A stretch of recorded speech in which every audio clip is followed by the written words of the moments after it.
مسلم league کے جو صدر ہیں وہ اگر جیل میں یہ اعلان کر دیں، پہلی زندہ یعنی بیوی ان کی رپورٹ یہ ہے، اللہ کرے زندہ رہیں، وہ یہ اعلان کر دیں کہ میں جیل سے رہا ہوتے ہی 3 اور کروں گا، سینکڑوں لڑکیاں قطار میں لگ جائیں گی، حالانکہ کوئی پتہ نہیں ہے جیل سے نکلیں گے بھی کہ نہیں نکلیں گے۔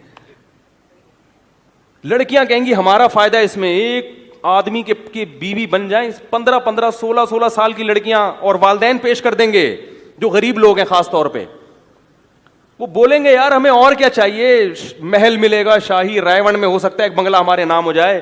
پھر یہ لوگ غیر مسلم اعتراض کریں گے مسلمانوں میں بڈھے لوگ 15 سال کی لڑکیوں سے شادی کرتے ہیں، یہ ظلم ہے۔ بھائی ظلم ہے تو وہ لڑکی کیوں کر رہی ہے؟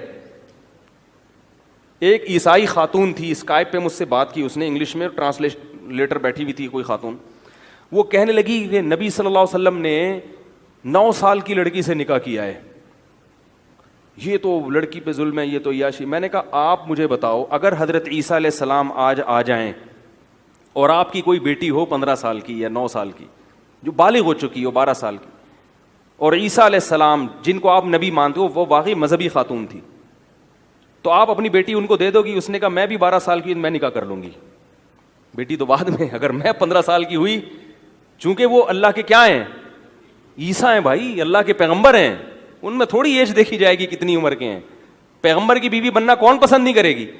تو میں نے کہا جس کو یقین تھا نا کہ محمد صلی اللہ علیہ وسلم واقعی اللہ کے نبی ہیں، انہوں نے بیوی بننا پسند بھی کیا، ان کے باپ نے دیا بھی، اور ساری زندگی اس پہ خوش رہی ہیں۔ اور جن کو آپ کی نبوت پہ شبہ ہے وہ کہہ رہے ہیں یار 50 سال کے ہو کے شادی کس سے کی؟ بھائی جب وہ خوش ہے تو آپ کو کیوں تکلیف ہو رہی ہے؟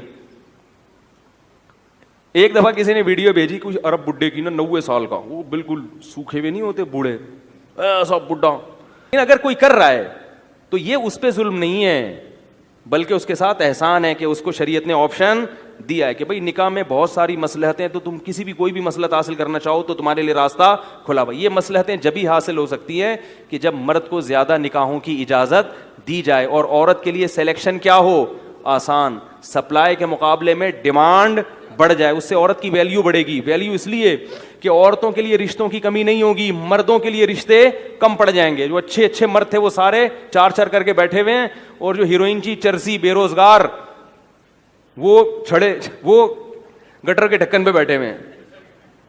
یہی ہوتا تھا پہلے۔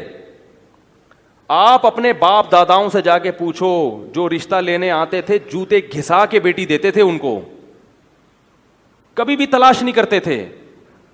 اب باقاعدہ چراغ لے کے داماد ڈھونڈے جا رہے ہیں، الٹا معاملہ ہو گیا۔ اب مردوں کے لیے رشتوں کی کمی نہیں ہے، اس لیے اس کے نخرے بہت ہیں۔ پہلے ایسا ہوتا تھا کہ یار کوئی بیوہ ہو تو میں نکاح کروں، صحابہ کے دور میں ایسا ہوتا تھا۔